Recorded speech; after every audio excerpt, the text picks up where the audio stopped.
के लाया हूँ शिवांश बाबू के लिए। शिवांश बाबू का एडमिशन कराया एक स्कूल में हमने। स्कूल का नाम डिस्क्लोज करने की जरूरत नहीं है क्योंकि कुछ प्राइवेसी नाम की चीज होती है।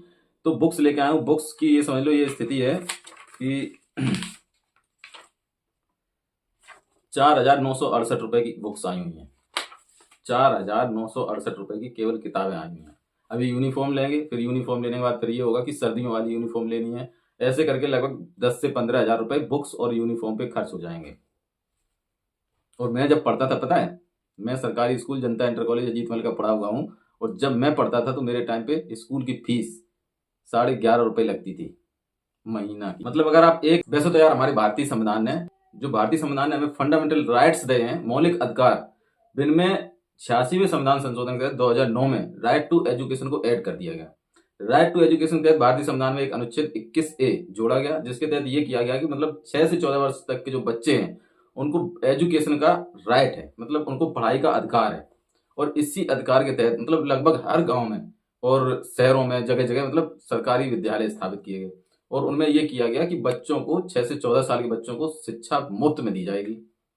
और साथ ही साथ इस एक्ट के तहत यह भी प्रावधान किया गया कि जो भी प्राइवेट स्कूल हैं उनमें लगभग 25% के आसपास ऐसे बच्चों को शिक्षा दी जाएगी जो गरीब होंगे और उनसे कोई भी फीस नहीं ली जाएगी। लेकिन शायद ही तुम्हें ऐसा कोई प्राइवेट स्कूल मिलेगा जिसमें 25% छोड़ो 15% भी बच्चे ऐसे पढ़ते हों जिन पे जीरो फीस लगती हो। किसी गरीब के ऐसे बच्चे पढ़ते हो जिन पे मतलब फीस ही ना लगती हो।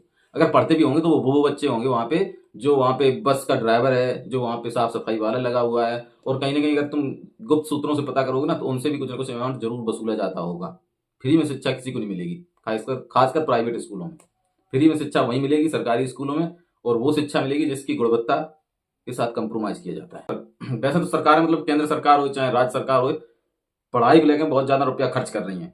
अच्छे खासे टीचर मतलब बहुत कंपटीशन क्वालिफाई करके जो टीचर बन पाते हैं, बड़े मुश्किल से टीचर बन पाते हैं। मतलब जो योग्य है वही बन पाते टीचर है, कोई आदमी टीचर बन नहीं पाते। एग्जाम तो टफ है, कंपटीशन इतनी ज्यादा है।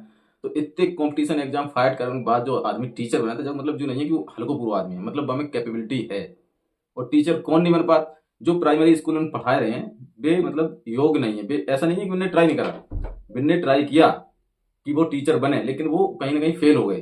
फेल हो गए तो वो अपना प्राइवेट स्कूलों में सेटल डाउन हो गए और वहां पे बच्चों को पढ़ाने लगे। तो प्रॉब्लम कहाँ है? प्रॉब्लम ये है कि मतलब जो टीचर बनने में नाकाम हो जा रहे हैं, जो कंपटीशन फेल हो जा रहे हैं, वो जिन स्कूलों में पढ़ा रहे हैं उनके बच्चे अच्छा परफॉर्म करते हैं। कई सारे जो कॉम्पिटिशन्स होते हैं जैसे साइबर ओलंपियाड और कई सारे जो एग्जाम होते हैं उनमें बहुत अच्छा परफॉर्म करते हैं।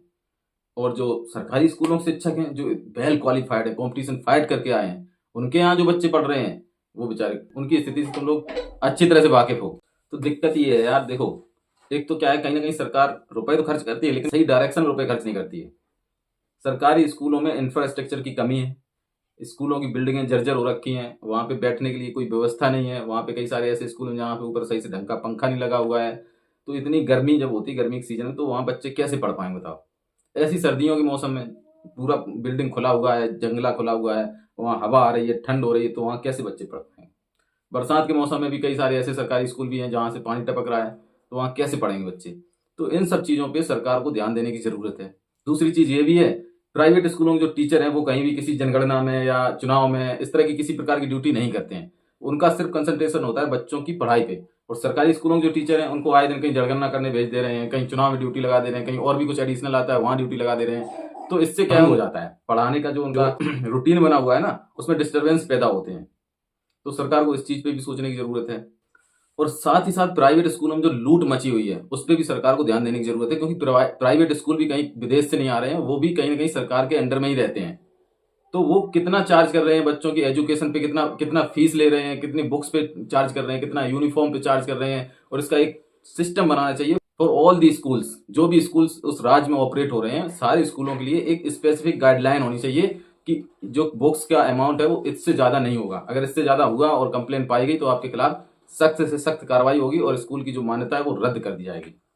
अगर वो यूनिफॉर्म खरीदने की स्वतंत्रता होनी चाहिए, वो कहीं से भी यूनिफॉर्म खरीद सकें। ऐसा नहीं पर्टिकुलर एक दुकान उन्होंने अपने, जैसे मेडिकल डॉक्टर नहीं, कई सारे ऐसे होते हैं जो अपना पर्सनल मेडिकल खोल लेते हैं और उस पर कुछ स्पेसिफिक मेडिसिन लिखते हैं जो वहीं मिलेगी उन्हीं की दुकान। प्राइवेट स्कूलों ने शिक्षा को पूरी तरह से व्यापार में तब्दील कर दिया है, ऐसा नहीं होना चाहिए।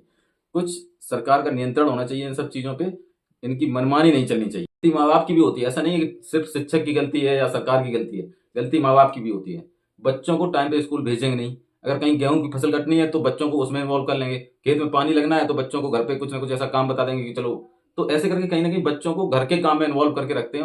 उनके लिए जैसे जैसे वो खुद उन्होंने पढ़ाई को कोई इंपॉर्टेंस नहीं दिया है, वो अपने बच्चों को भी पढ़ाई में इन्वॉल्व नहीं रखना चाहते हैं, और कैसे भी करके अपना तो भविष्य बर्बाद किया ही उन्होंने, वो अपने बच्चों का भी भविष्य बर्बाद कर देते हैं। और किताबों का भी वही है कि मतलब एक स्पेसिफिक दुकान है, उस दुकान का आपको एड्रेस बताया जाएगा, आपको उस दुकान पे जाना है और किताबें आपको वहीं से मिलेंगी। वित्त मंत्री जी हैं, उनका ध्यान पॉपकॉर्न पे लगी हुई मिठाई, नमक, इन सब चीजों में बहुत अच्छे से चला है कि पॉपकॉर्न पे कितना जीएसटी लगाना है ये उनको पता है, लेकिन ये जो बुक्स हैं ये एमआरपी पे बिक रही हैं, इन पे कोई डिस्काउंट नहीं है। कम से कम शिक्षा और स्वास्थ्य की चीजों पे कुछ एक लिमिटेड, भले ही ज्यादा ना हो बट एक कम से कम 5% 10% कुछ तो डिस्काउंट होना चाहिए ना, क्योंकि ये मनुष्य की बेसिक नीड्स हैं। अब ये किताब देख रहे हो, ये ऐसी कोई खास किताब नहीं लग रही, इतनी बहुत भारी भरकम किताब नहीं है। ये 400 रुपए की किताब है और इसमें एमआरपी 400 ही पड़ा हुआ है। ये देखो ये किताब, देखो इसमें टोटल कितने पेजेज हैं, इसमें 79 पेजेज हैं। ये किताब ये भी है, देखो लर्निंग स्किल्स फॉर लाइफ, मतलब जीवन जीने के तरीके सिखाएगी ये किताब। और इस किताब की कीमत है 400 रुपये, एमआरपी 400 है, 400 की 400 में एकदम 1 रुपये भी कम नहीं, ये हिसाब है। और इसमें कितने पेजेज हैं मैं आपको बताऊं, 64 पेजेज हैं इसमें, 64 पेजेज किताब 400 रुपये की, मतलब लगभग 6 सवा 6 रुपये का एक पेज है इसका, ये स्थिति है इसकी। तो भैया एजुकेशन जो है, वैसे तो हमारे देश में एजुकेशन फ्री है, बट फ्री वाली एजुकेशन की क्वालिटी जो है, गुणवत्ता जो है, वो इतनी निम्न स्तर की है कि कोई भी अपने बच्चे को उसमें पढ़ाना नहीं चाहता है। जो भी योग्य है, जो आदमी अपना ठीक ठाक कमा रहा है, वो ये चाहता है कि मैं अपने बच्चे को अच्छी शिक्षा दूं ताकि मैं उसके फ्यूचर को अच्छा बना सकूं। इसलिए वो अपने बच्चे को सरकारी स्कूल में नहीं डालना चाहता, क्योंकि वहां पे शिक्षा की गुणवत्ता के साथ कंप्रोमाइज किया जाता है। इसलिए हर आदमी ये कोशिश करता है कि अच्छी शिक्षा के लिए वो प्राइवेट स्कूलों में डालता है, और प्राइवेट स्कूल वाले उसके रुपए के साथ साथ उसका खून भी चूस जाते हैं। ये चल रहा है हमारे देश में। सरकार का कोई नियंत्रण है नहीं इनके ऊपर, कोई ऐसी निश्चित गाइडलाइन बना के रखी नहीं हुई है कि ये लोग मनमानी करने से बचें।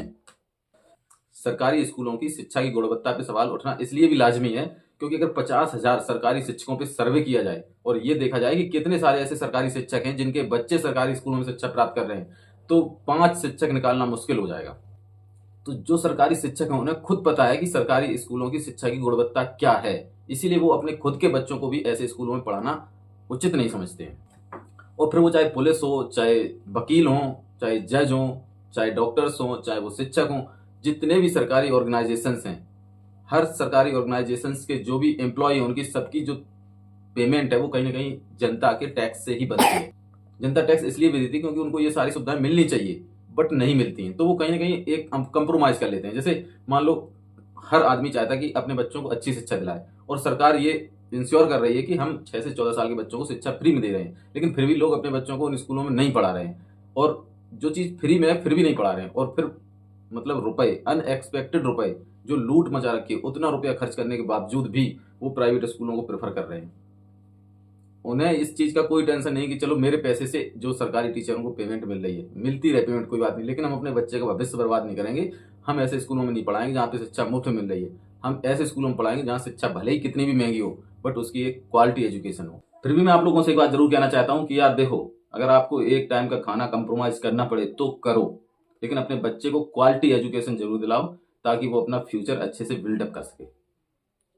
खाना खाने के साथ कंप्रोमाइज कर लो, एक टाइम अगर भूखा रहना पड़े तो रहो, बट शिक्षा की जो इंपॉर्टेंस है उसको समझो और अपने बच्चों को अच्छी से अच्छी क्वालिटी एजुकेशन दिलाओ। आपको उसके लिए कुछ भी करना पड़े, कुछ भी, समझ रहे हो ना। बाद बाकी सरकार है तो यार अपना सत्ता वाला वो है सिस्टम, चाहे वो बिहार में देख लो, नीतीश कुमार वर्ल्ड रिकॉर्ड बना ही चुके हैं सीएम बनने का, चाहे कहीं भी देख लो, सत्ता के लिए अगर उनको कुछ भी करना पड़ेगा, सत्ता के लिए अगर पीडीपी और बीजेपी को कंप्रोमाइज करना पड़ेगा तो वो करेंगे। दे डजेंट मैटर यार, उनके लिए ये कोई मैटर नहीं करता है कि तुम्हारा वेलफेयर क्या है, तुम्हारे बच्चों का भविष्य क्या है, तुम्हें अच्छा इलाज मिल रहा है या नहीं मिल रहा है। ये सब चीजें उनके लिए सेकेंडरी छोड़ो, थर्डरी, फोर्थरी और फिफ्थरी है, ये समझ लो। तो ये सब आपको खुद करना है। सरकार के भरोसे बैठोगे ना तो बैठे रहो। फिर सरकारी